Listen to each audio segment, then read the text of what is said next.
মিরপুরের কাজীপাড়া থেকে শাওড়াপাড়া হয়ে আগারগাঁও পর্যন্ত প্রধান সড়কটি কাটা হয়েছিল ৩-৪ মাস আগে। নতুন করে আবার শুরু হয়েছে রাস্তা খোঁড়াখুঁড়ি। কেন, কী কারণে অল্প দিনের ব্যবধানে লাইন বসাতে ব্যস্ততম রাস্তা আবার কাটা হলো তা জানেন না এলাকাবাসী। এলাকার মানুষ এবং অন্যান্য ব্যবসা প্রতিষ্ঠানের মতো আমরাও কিছু সমস্যার সম্মুখীন হচ্ছি। আমরা আশা করব খুব দ্রুত কাজটা শেষ হয়ে যাবে। চাকাটা পড়ে গেল, গাড়ি উল্টে গেল। বারে বারে না করে একই সাথে যদি করে তাহলে মনে হয় অনেক, আমার মনে হয় এর জন্য সমন্বয়হীনতাই দায়ী। একইভাবে বেশ কমাস আগে রাস্তা খুঁড়ে লাপাত্তা ঠিকাদার প্রতিষ্ঠান।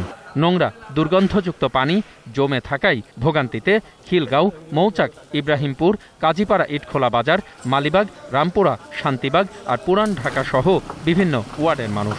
সবচেয়ে বেশি দুর্ভোগে আছেন মগবাজার ডাক্তারগলির বাসিন্দারা। কারণ কবে এ রাস্তার সুচিকিৎসা হবে তা জানেন না ভুক্তভোগীরা। এই ডাক্তারগলিতে এই রাস্তাটা প্রায় 1-1.5 বছর ধরে এরকম অবস্থা। আরেকটা ভালো হয় তো আরেকটা কাটে, একদমই হাঁটা যায় না।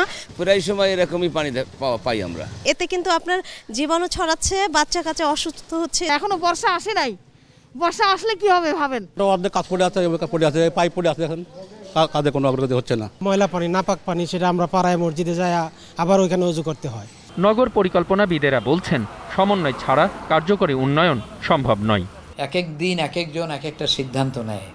এই সিদ্ধান্ত নেওয়ার আগে সব কিছু চিন্তা করেছে কিনা, যে স্ট্রাকচার প্ল্যানে কি আছে, ডিটেল এরিয়া প্ল্যানে আগে কি ছিল, এখন কি দিচ্ছে তারা, তা না হলে আমরা খালি হাওয়ায় কথা বলবো।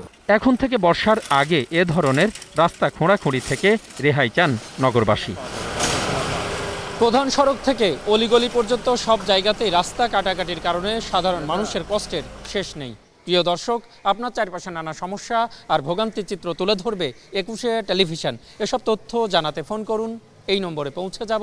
আমি অখিল পোদ্দার, আর 21শে টেলিভিশনের ক্যামেরা আপনাদের দুর্ভোগ দুর্দশায় সবসময় পাশে আছে 21শে টেলিভিশন।